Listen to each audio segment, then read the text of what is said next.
You also are like living stones, and God is using you to build a spiritual house. Now, that's a short little verse, but it is a verse that is absolutely packed with spiritual depth and purpose.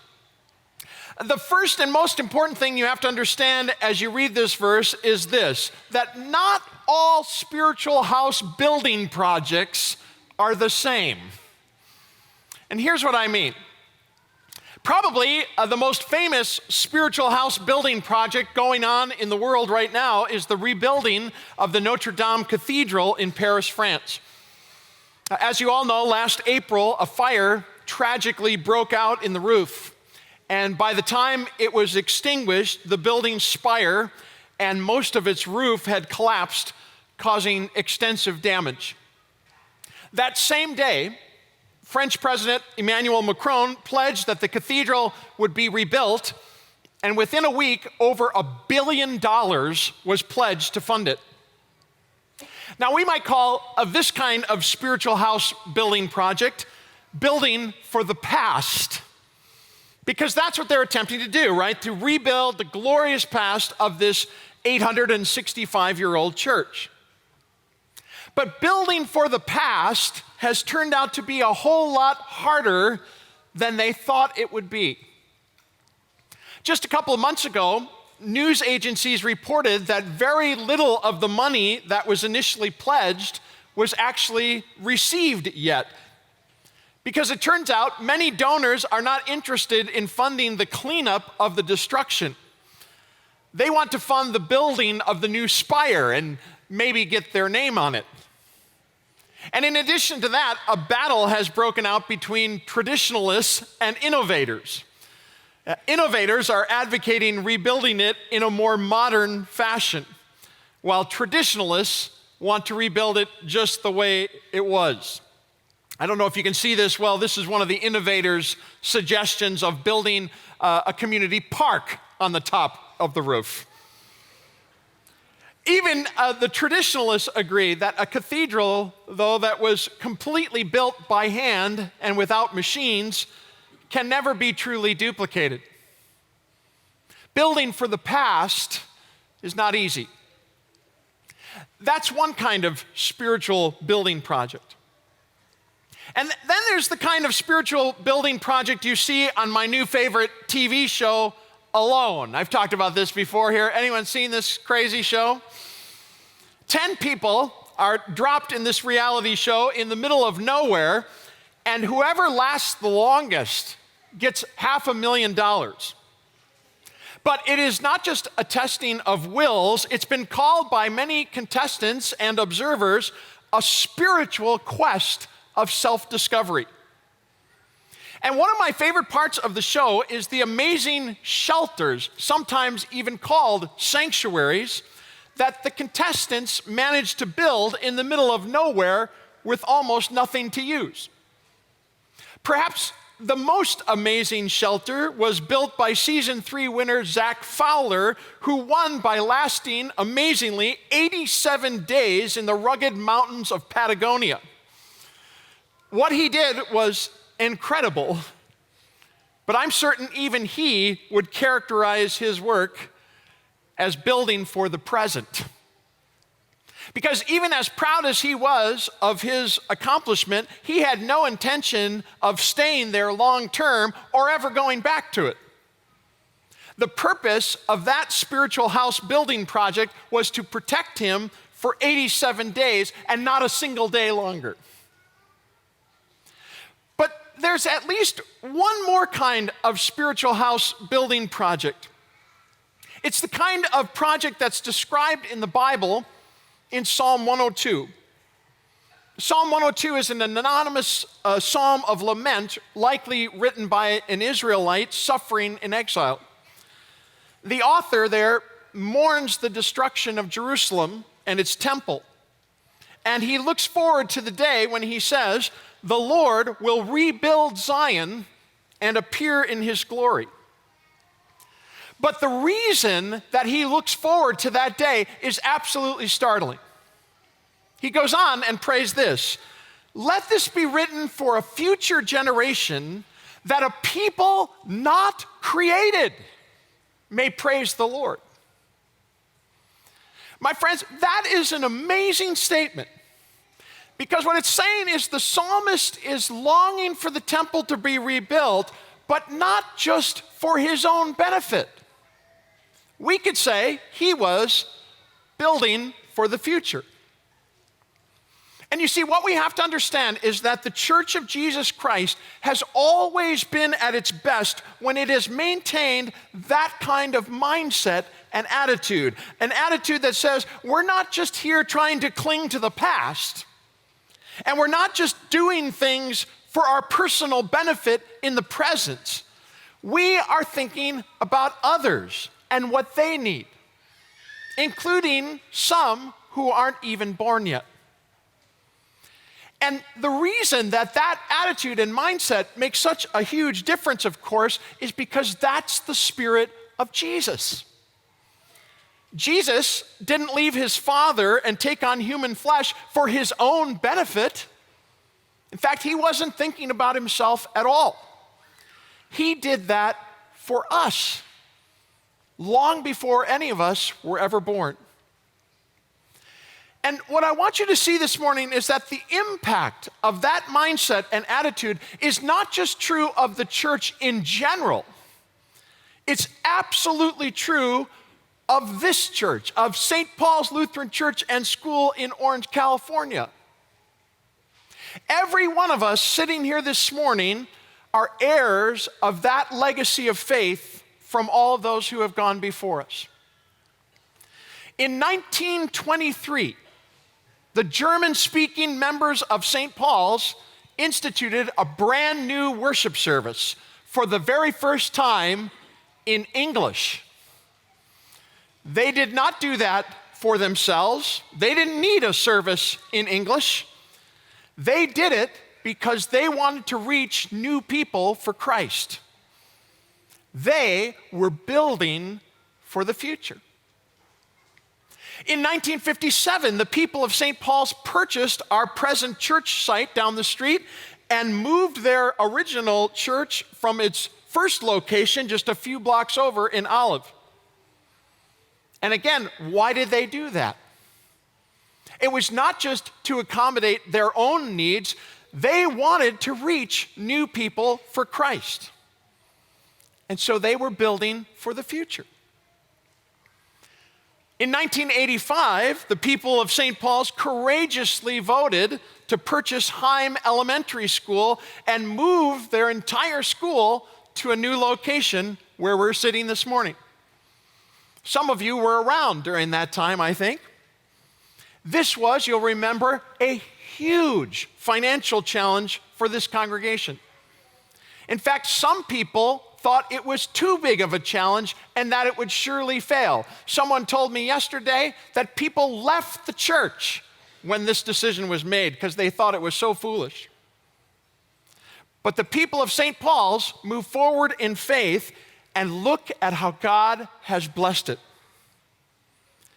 But again, we have to ask, why did they do that? It was not just for the benefit of their own children. They were thinking like the psalmist. They wanted a future generation of children to be taught and discipled in the ways of Jesus. They were building for the future. And that's what we're going to be doing this year at St. Paul's and in the years to come. We need to do some spiritual house building ourselves. Some of you here this morning know that our sanctuary, which is so central to the life of both our church and our school, is in desperate need of renovation. The sanctuary floors are scratched and worn from 60 years of use.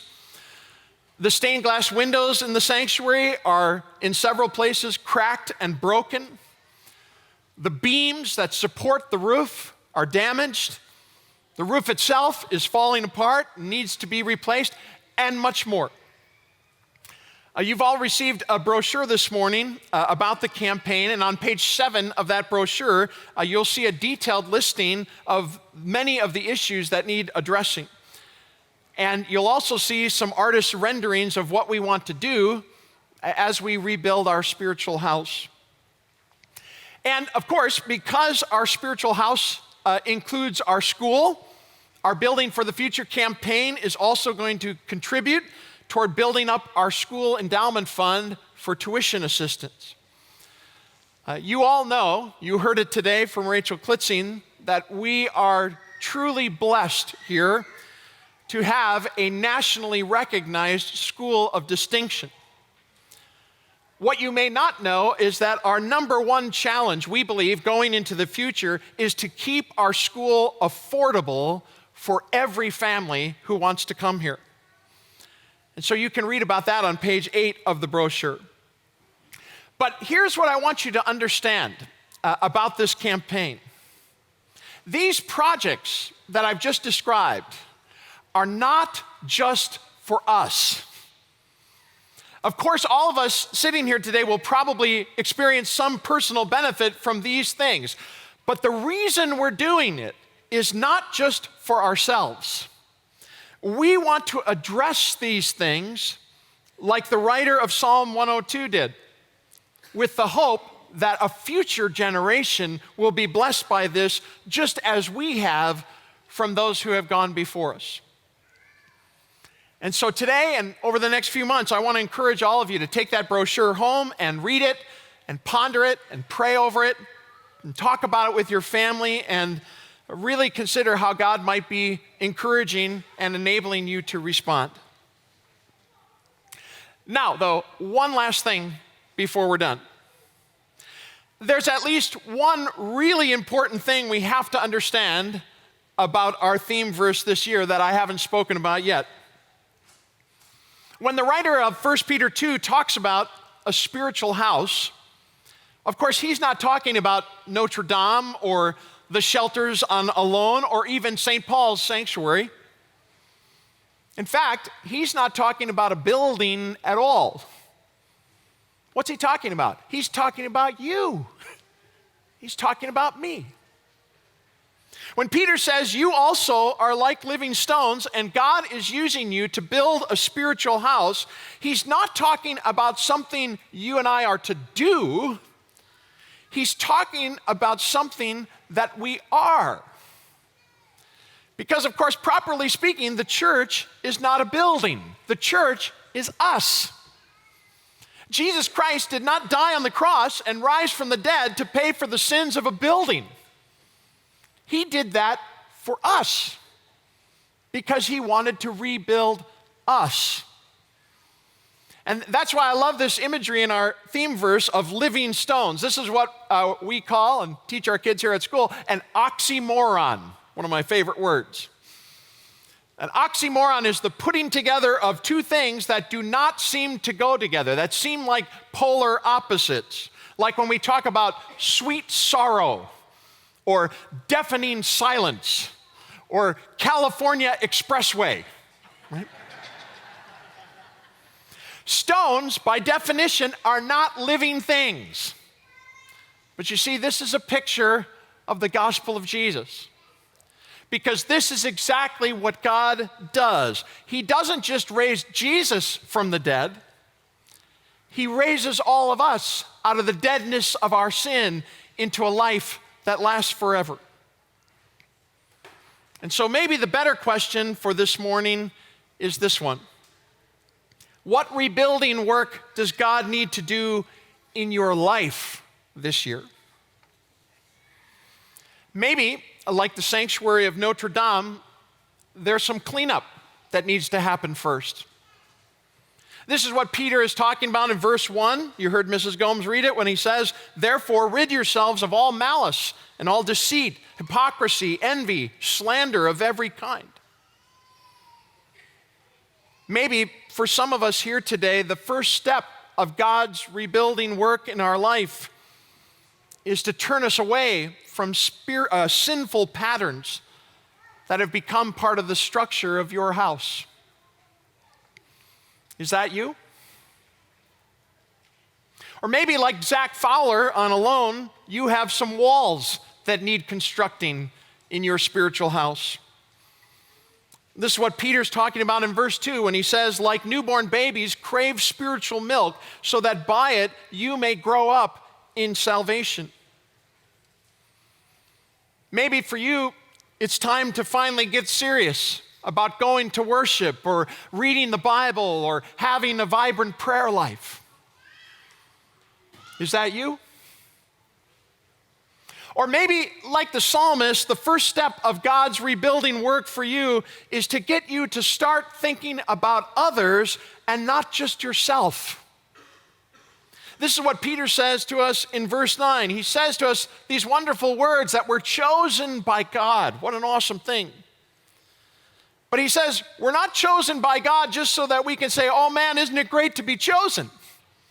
No, he says, you're chosen by him that you may declare the praises of him who called you out of darkness into his wonderful light. Maybe for some of you, you've done some serious cleanup work already in your house, and you've grown a lot in your faith. But you have mostly kept it to yourself for your own benefit. And maybe God's rebuilding work in your life this year is to tell you that it's time to start sharing more what you've learned and experienced.